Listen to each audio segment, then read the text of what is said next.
Good morning. My name is Michelle Corcadell, and I'm the Constituent Service Officer for the Western and South County area.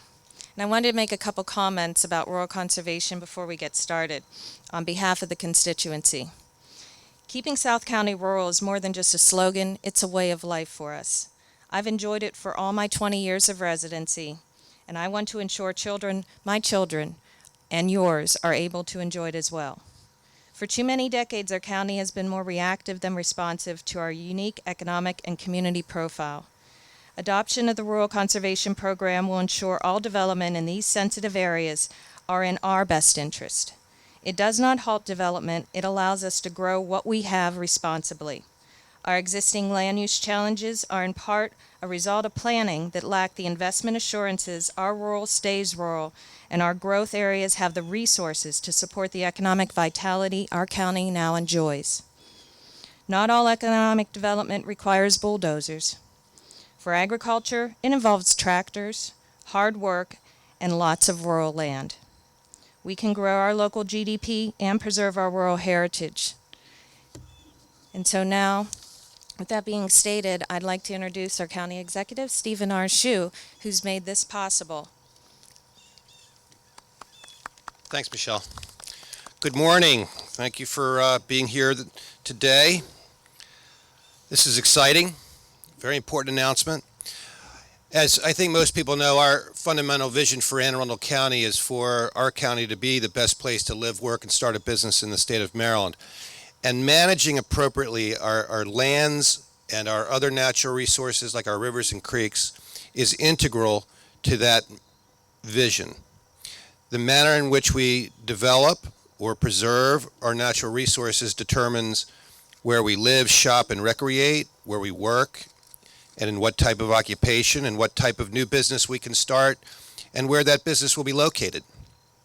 Our conceptual approach to land use is to encourage development where it's appropriate, where there's infrastructure, and to conserve those portions of our county that are rural, agricultural, wetlands, or forested.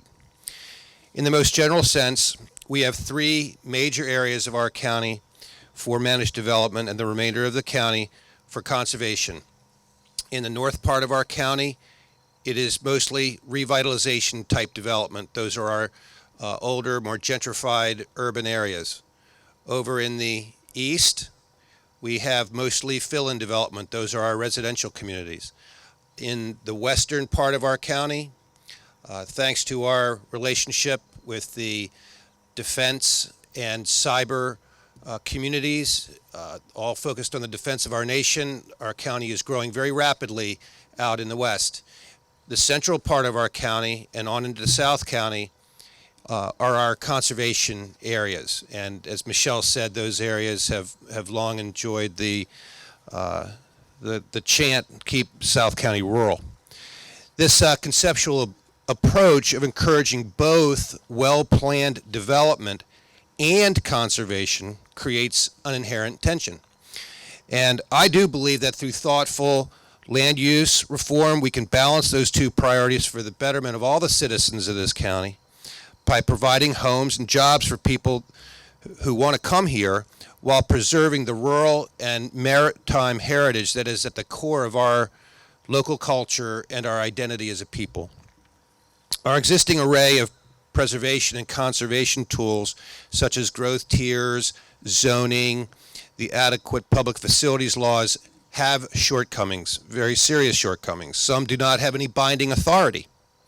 Others, such as the GDP, the General Development Plan, water and sewer extensions, and zoning categories can be changed at any time by the administration and county council.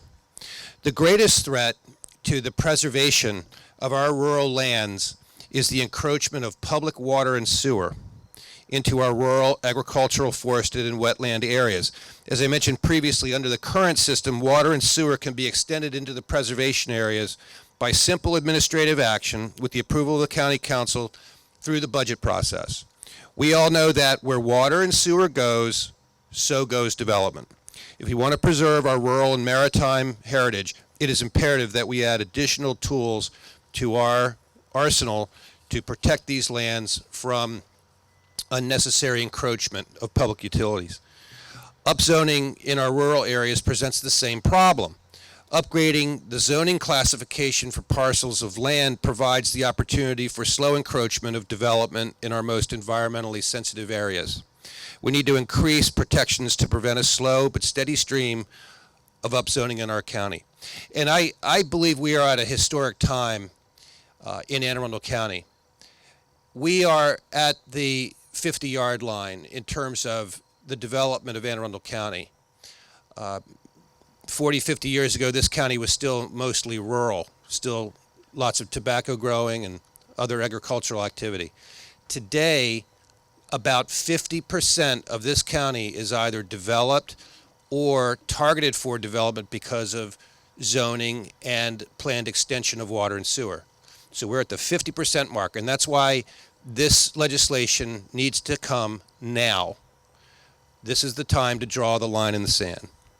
That's why we're here today, to announce a major reform effort that will conserve our rural lands and ensure the most environmentally sensitive areas of our county remain pure with added protection, while making sure that our growth areas continue to develop in a controlled and well-managed way. The legislation that we are proposing to the County Council and to the General Assembly will do four things. Number one, establish into the code a rural conservation area consisting of the county's most rural and most vulnerable areas, and a rural conservation line that will demarcate the boundary between the managed growth areas of the community and the rural conservation area. Number two, will require a supermajority vote of the County Council to expand public water and sewer into the rural conservation area. Number three, require a supermajority vote of the County Council for upzoning property in the rural conservation area. And finally, number four, requires that 50% of the county's land mass remain in the rural area for planning purposes. Perhaps the most important part of this legislation is that it establishes a very clear and unambiguous line for every citizen of this county to understand where development will be encouraged and where it will be discouraged. And we have sort of a symbolic representation of the rural conservation line behind me here in this field.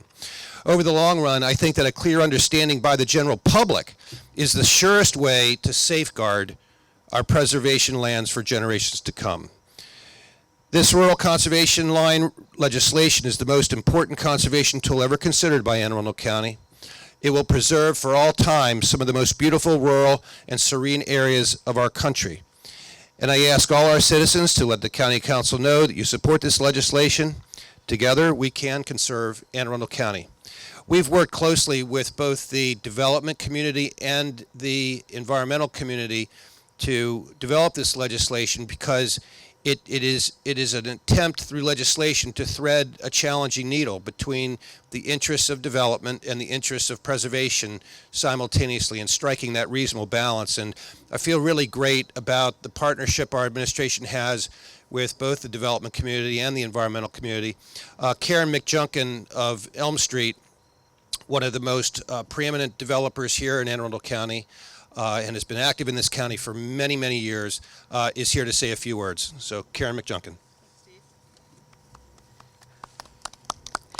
Thank you, and the development community in Elm Street in particular really appreciate the inclusiveness and being considered and our opinions heard in this. And I would like to state that we have been operating in this county for about 30 years. And long ago, we recognized that the biggest asset that this community, this county has to offer is its inherent beauty and natural resources that Steve referenced.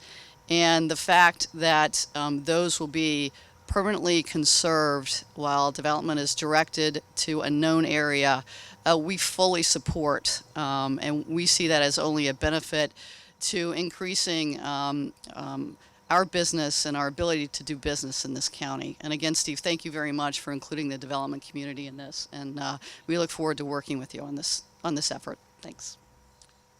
Thank you, Karen. And also joining us this morning from the environmental community is the Severn River Keeper himself, Fred Kelly. Say a few words. That'd be me. Thanks, Steve. I appreciate the opportunity to say a few words. And I and those I work with and have worked with for the last, 40, 50 years on trying to protect and preserve Anne Arundel County join you in celebrating the probability that preservation and protection is going to get its consideration in the decision-making process. I've spent the last umpteen years trying to fix the problems on the Severn River due to the lack of consideration of the importance of protecting and preserving the resource. It's very interesting that the gross national product was mentioned here today because there is a very strong wave in our communities to add a happiness factor into the gross national product. We've spent a lot of time treating property as something that we should have the best possible use for in terms of economics. And I think certainly with the many folks that I've worked with over the past 40, 50 years doing environmental work, they rarely talk about the economic part of the place where they live.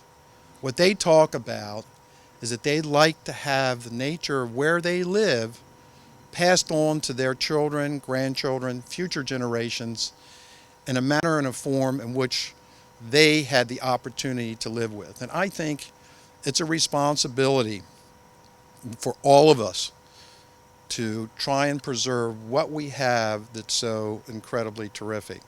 And I'd like to thank Steve and his administration, Larry, Tom, and those I work with when we look at developments and we try to weigh in the important factors in acknowledging that the time has come.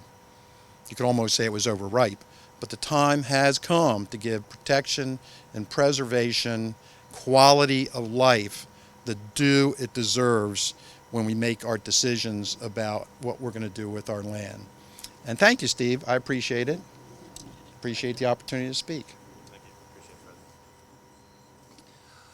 A lot of work goes into managing land and our natural resources and managing development in this county, and that responsibility falls on the planning officer here in Anne Arundel County, and that's Larry Tom.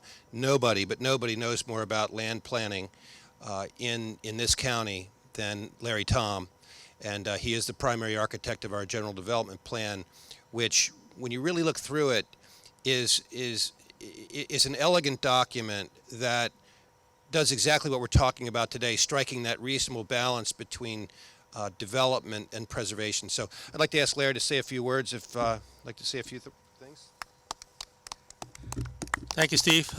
Just a couple of observations, if you will.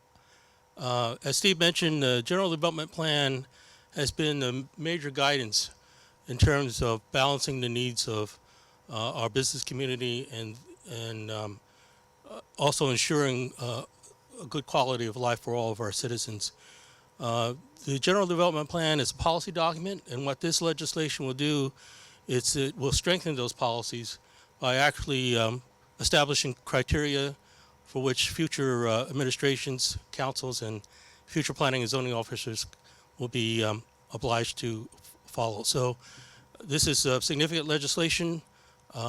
It's a legacy legislation, I think, not only for this administration, but for the citizens of Anne Arundel County.